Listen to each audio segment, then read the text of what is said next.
alaikum. Peace be with all of you.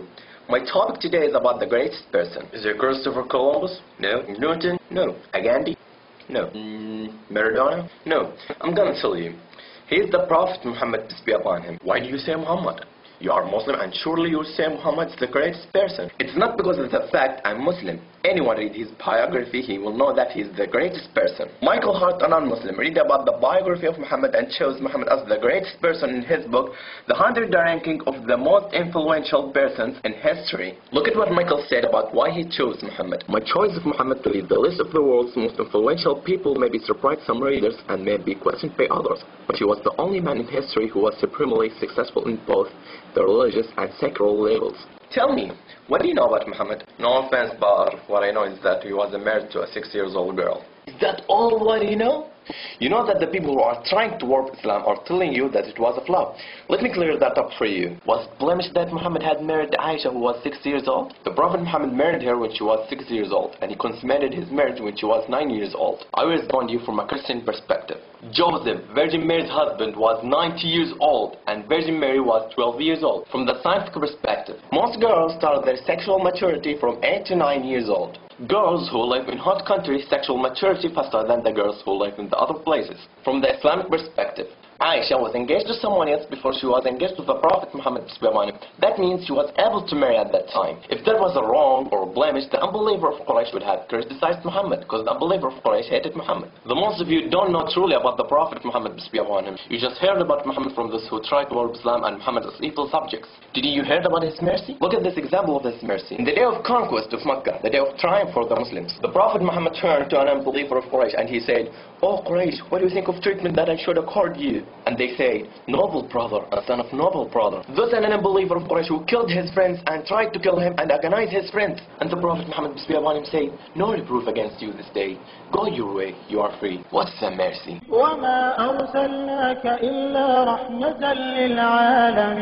Do you know that the biblical prophecy about the Prophet Muhammad, peace be upon him? I don't think so. Why not? We believe that the Gospel and Torah were the words of God, but they have been distorted. Look at what Allah said about this. الذين يتبعون الرسول النبي الأمي الذي يجدونه مكتوبا عندهم في التوراة والإنجيل. Allah told us here that the old books prophesied the Prophet Muhammad, peace be upon him. Can you show me this prophecy? Okay, sure. In the book of Deuteronomy, chapter 18, verse 18, when God spoke to the Prophet Moses, peace be upon him, "Will raise them up a prophet from among their brethren, like unto thee, and will put my words in his mouth, and he shall speak unto them all that I shall command him." To whom does this prophecy refer? Jesus. Jesus? Is Jesus like Moses?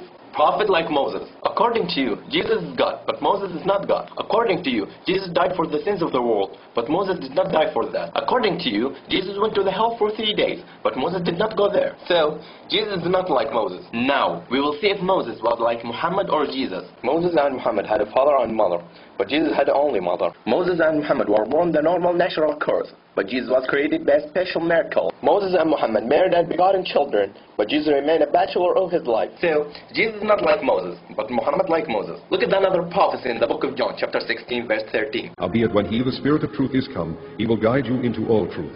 For he shall not speak of himself, but whatsoever he shall hear, that shall he speak.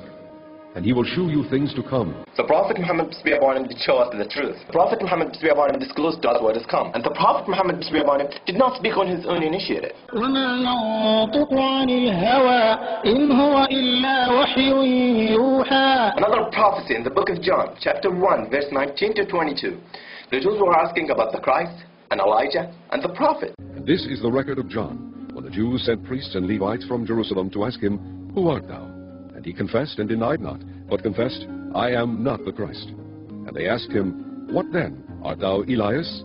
And he saith, "I am not." "Art thou that prophet?" And he answered, "No." Then said they unto him, "Who art thou?" They were waiting for the Christ to come. We know that the Christ is Jesus. And they were waiting for Elijah to come. And we know Elijah. And they were waiting for the Prophet to come. But who is that Prophet? The Prophet is Muhammad, peace be upon him. That's what the Bible said about Muhammad. I bear witness that there is no God but Allah. And I bear witness that Muhammad is messenger of Allah. And I bear witness that Jesus is messenger of Allah. I hope you read more about the Prophet Muhammad, peace be upon him. If you want to know more about the Prophet Muhammad, peace be upon him, you can check this website, www.rasulullah.net. Peace be with all of you. Assalamu alaikum.